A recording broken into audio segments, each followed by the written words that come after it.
कहाँ थे?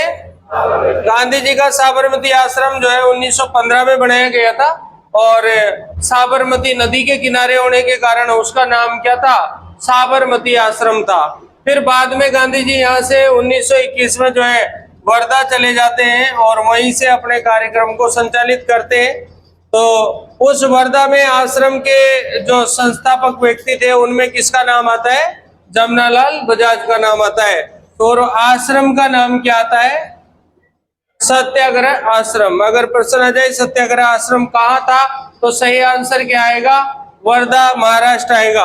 1927 की बात आती है, जयपुर में चरखा संघ की स्थापना होती है। चरखा संघ जो है गांधीवादी विचारों को आगे बढ़ाने के लिए एक संगठन था, क्योंकि गांधी जी ने सभी लोगों को खादी पहनने पर बल दिया था। खादी पहनने पर बल दिया था। 1924 में कांग्रेस का बेलगांव अधिवेशन हुआ था। कौन सा अधिवेशन हुआ था? बेलगांव अधिवेशन। उस बेलगांव अधिवेशन में अध्यक्ष बने थे महात्मा गांधी। कौन बने थे? महात्मा गांधी। और गांधी जी कांग्रेस के एक ही बार अध्यक्ष बने, और वो कौन से अधिवेशन में बने? बेलगांव अधिवेशन में। तो उस अधिवेशन में गांधी जी ने खादी पहनने पर बल दिया था। इसी कारण खद्दर भंडारों की स्थापना भी हुई थी। खद्दर भंडार की स्थापना भी हुई थी। लेकिन बाद में जो है यहाँ पर जो है जयपुर में चरखा संघ की स्थापना प्रसिद्ध गांधीवादी नेता जयनारायण व्यास के द्वारा की गई थी। किसके द्वारा? जयनारायण व्यास। एक एक शब्द पे गौर करना, बहुत अच्छी अच्छी बातों को मैं इसमें जोड़ूंगा, है ना। काम ऐसे नहीं बनता है, जीके में बहुत सारा लफड़ा रहता है। अब देखो, हमारे यहाँ पर बिजोलिया में किसान आंदोलन हुआ था। कहाँ पे किसान आंदोलन हुआ था? बिजोलिया में। आपको पता है बिजोलिया किसान आंदोलन 3 चरणों में चला था। कितने चरणों में?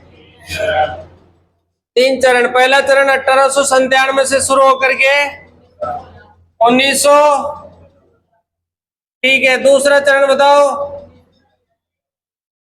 सही सही बता रहे हो क्या? 1923 तक। और तीसरा जो है और 1941 तक। इस तरह से चला था।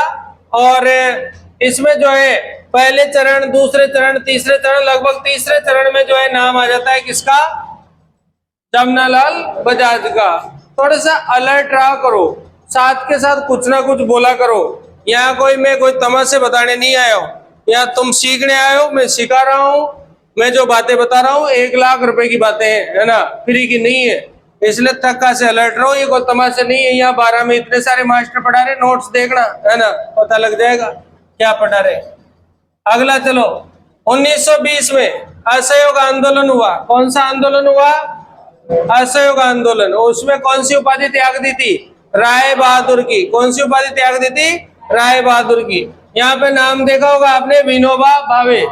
आपको पता है विनोबा भावे कौन से आंदोलन से जुड़े हुए थे? आपको पता है? व्यक्तिगत सत्याग्रह। कौन सा सत्याग्रह? व्यक्तिगत सत्याग्रह। व्यक्तिगत सत्याग्रह को क्या बोलते हैं? व्यक्तिगत सत्याग्रह को बोलते हैं दिल्ली चलो सत्याग्रह। क्या बोलते हैं? दिल्ली चलो सत्याग्रह। और उन व्यक्तिगत सत्याग्रह करने वाले पहले गांधी जी के सत्याग्रही थे विनोबा भावे। ये भी प्रसिद्ध गांधीवादी नेता है। कौन? विनोबा भावे। और इनको गुरु बनाया किसके द्वारा? जमनालाल बजाज के द्वारा। विनोबा भावे जो है इन्होंने पवनार आश्रम की स्थापना की थी। पवनार आश्रम कहाँ पर है? महाराष्ट्र में स्थित है पवनार आश्रम। और जयनारायण व्यास जो है हिंदी के प्रबल समर्थक थे। जिस प्रकार से आपने नाम सुना होगा दयानंद सरस्वती का। दयानंद सरस्वती। दयानंद सरस्वती ने आर्य समाज बनाया था। कौन सा समाज? आर्य समाज। तो इसी तरह से दयानंद सरस्वती ने हिंदी पर बल दिया था। किस पर बल दिया था? हिंदी पर। इसी तरह से एक नाम आता है मदन मोहन मालवीय का। मदन मोहन मालवीय का। इन्होंने भी कहा था हिंदी हिंदू और हिंदुस्तान, तो ये भी हिंदी पर बल दिया था। और इसी तरह से जमनालाल बजाज ने भी किस पर बल दिया? हिंदी पर। और हिंदी को ईमानदारों की भाषा कहा, यानी हिंदी को ईमान की भाषा जो है वो किसके द्वारा कहा गया? तो हिंदी को ईमान की भाषा जमनालाल बजाज के द्वारा कहा गया। ओके। उसके बाद देखो यहाँ पर आते हैं अपन तिलक। तिलक जो है बाल गंगाधर तिलक हमारे उग्रवादी नेताओं में से लाल बाल पाल की तिगड़म थी उसमें से थे।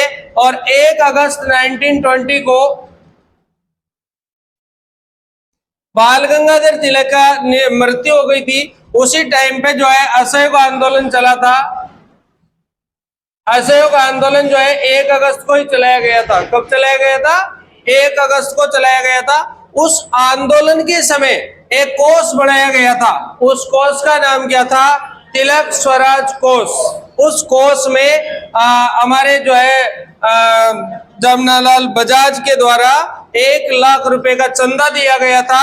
और इसी समय जो है मुस्लिमों का कोष भी बनाया गया था जिसमें 11,000 रुपए का क्या दिया था? चंदा दिया था। इस कारण से इनको क्रांतिकारियों का भामाशाह भी कहा जाता है और साथ में क्रांतिकारियों के साथ पत्रकारों का भामाशाह भी कहा जाता है जमनालाल बजाज को। और कांग्रेस के ये कोषाध्यक्ष रहे थे। कांग्रेस के क्या रहे थे? ये कोषाध्यक्ष रहे थे। कौन? जमनालाल बजाज। इसके बाद हमने जमनालाल बजाज जो है सत्याग्रह आश्रम हो गया काशिकाबास में जो है 1942 में इनकी क्या हो जाती है? 1942 में इनकी मृत्यु हो जाती है। किसकी? जमनालाल बजाज की।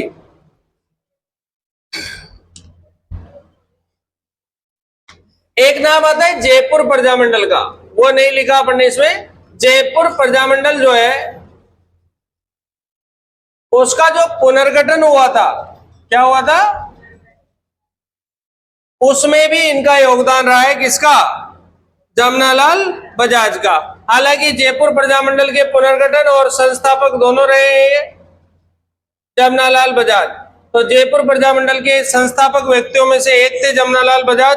और 1970 में जमनालाल बजाज के ऊपर जो है डाक टिकट भी जारी किया गया। क्या जारी किया गया? डाक टिकट। जैसे आप बताओ बनी ठनी पर डाक टिकट कब चला था? बनी ठनी पर। अगर तुम इस क्वेश्चन का उत्तर नहीं बता सकते हो ना, तुम्हारी मेमोरी बहुत लॉस है, कोई भी बच्चा हो। बनी ठनी पर डाक टिकट कब चला था?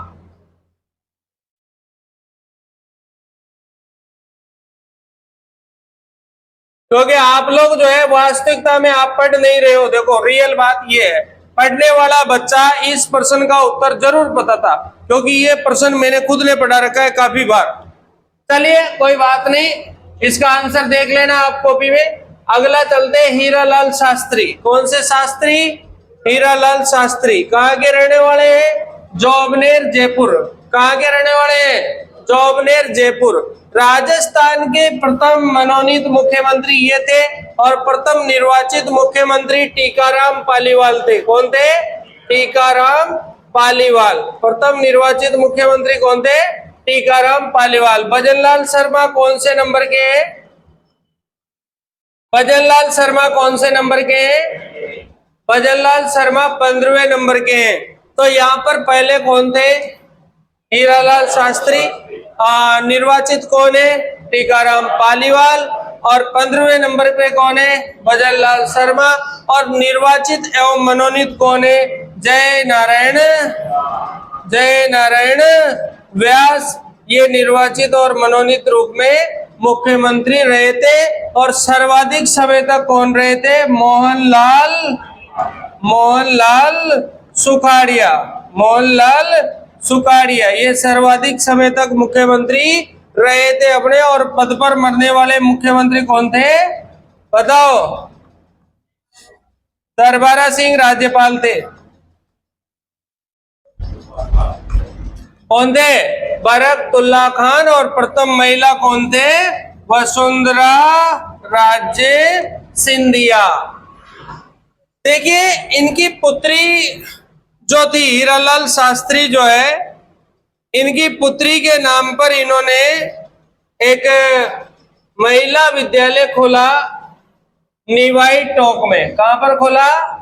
निवाई टोक में, जिसका नाम वनस्थली विद्यापीठ रखा गया।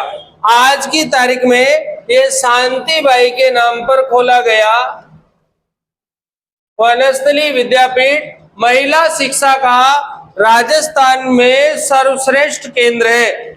यानी कि राजस्थान में बालिकाओं के लिए आज की तारीख में ये बहुत बड़ा संस्थान है वनस्थली विद्यापीठ। कहां पर स्थित है ये? निवाई टोंक में स्थित है। हीरालाल शास्त्री के द्वारा परले प्रतीक्षा नमो नमः गीत लिखा गया था। कौन सा गीत लिखा गया था? परले प्रतीक्षा नमो नमः। याद रखेंगे, हमने आपको बताया था पंछीड़ा गीत माणिक्यलाल वर्मा, और गरीबों का पंछीला, पीड़ितों का पंछीड़ा अलग अलग है, ठीक है, याद रखना चाहिए। अगला आते जैनर आत्मकथा प्रत्यक्ष जीवन शास्त्र। हीरालाल शास्त्री जी की क्या है? ये आत्मकथा है। तो ये शुरुआत में ये जो निवाई में महिला विद्यालय था इसका नाम था शांतिबाई शिक्षा कुटीर। शांतिबाई शिक्षा कुटीर ये नाम था इसका, और बाद में जो इसका नाम है वो कर दिया गया था 1942 में, 1942 में इसको कर दिया गया था वनस्थली विद्यापीठ, ये कर दिया था। एक एक बात याद रखना पड़ता है सिलेक्शन वाले बच्चे को, एक एक बात है ना। कौवे की चेष्टा वाली भी बात पुरानी हो गई, अब तो कौवे से भी ज्यादा चेष्टा रखना पड़ेगा। कौवा तो पुराना हो गया, वो तो वैदिक काल का। अब आगे बात करते हैं अपन। एक प्रजामंडल था, आपको पता ही है, वो प्रजामंडल था जयपुर प्रजामंडल। कौन सा प्रजामंडल था? आप सबको पता है जयपुर प्रजामंडल में हीरालाल शास्त्री का क्या योगदान था। तो आप सभी को पता है जयपुर प्रजामंडल में ये अध्यक्ष के रूप में रहे थे। जयपुर प्रजामंडल में क्या रहे थे? ये अध्यक्ष रहे थे 1940 में ये जयपुर प्रजामंडल के क्या रहे थे? जयपुर प्रजामंडल के ये अध्यक्ष रहे थे। क्या रहे थे भाई? अध्यक्ष। कौन से प्रजामंडल के? जयपुर प्रजामंडल के ये अध्यक्ष रहे थे। उन्हीं के टाइम पर 1942 में जेंटलमैन एग्रीमेंट हुआ था। कौन सा एग्रीमेंट हुआ था? जेंटलमैन एग्रीमेंट हुआ था। इस एग्रीमेंट के फलस्वरूप जयपुर प्रजामंडल का विभाजन हो गया था। क्या हो गया था? विभाजन हो गया था। जयपुर प्रजामंडल दो भागों में बट गया था, और दूसरे भाग का नाम था आजाद मोर्चा। क्या नाम था? आजाद मोर्चे के संस्थापक बाबा हरीश चंद्र थे। बाबा हरीश चंद्र थे। और बाबा हरीश चंद्र जो है, इन्होंने फिर बाद में पंडित जवाहरलाल नेहरू जयपुर आए थे और इसका क्या कर दिया था? विलय कर दिया था। ये कुछ बातें इसमें जोड़ के याद कर लेना। तो इन्होंने 1940 में तो प्रजामंडल के अध्यक्ष रहे थे, और 1942 में ये जो है इन्होंने क्या किया था? जेंटलमैन एग्रीमेंट किया था। उसके बाद में 1974 में इनकी क्या हो जाती है? मृत्यु हो जाती है। 1974 में इनकी मृत्यु हो जाती है। कौन है ये? हीरालाल शास्त्री। नेक्स्ट नाम आता है गणेशी लाल जी का। देखिए राजस्थान के इतिहास में, इसमें शायद अपने में नहीं है गणेशी लाल जी, है ना?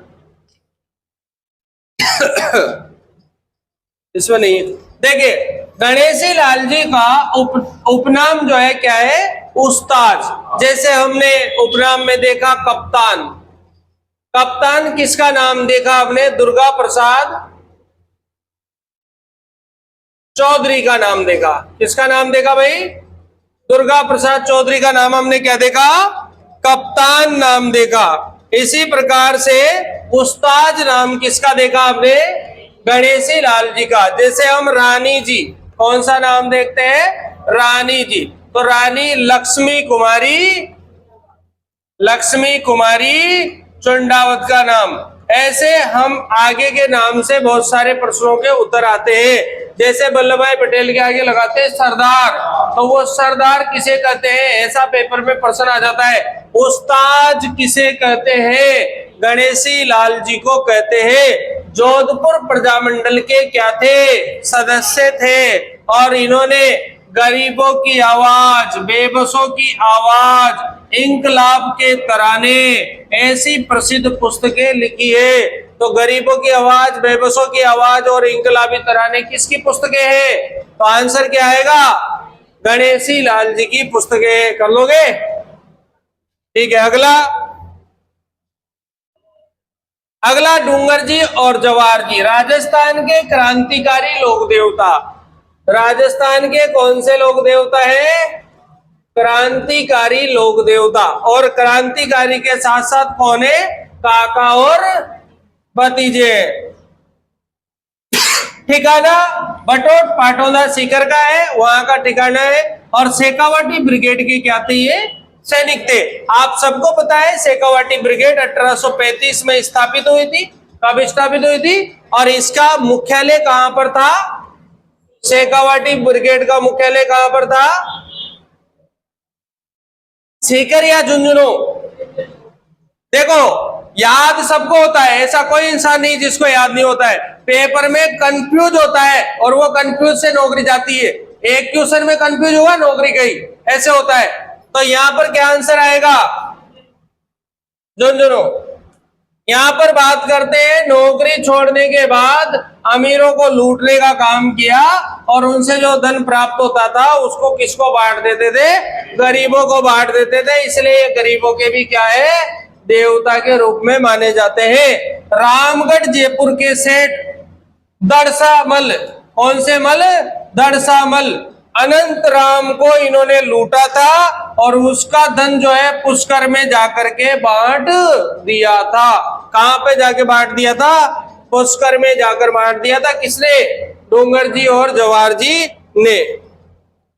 अगला इसके बाद आता है कि इनके सहयोग करने वाले व्यक्ति कौन कौन थे? तो लोटिया जाट है, कर्ण्या मीणा है, सावला मीणा है, बालू नाई है और सेकू भील है।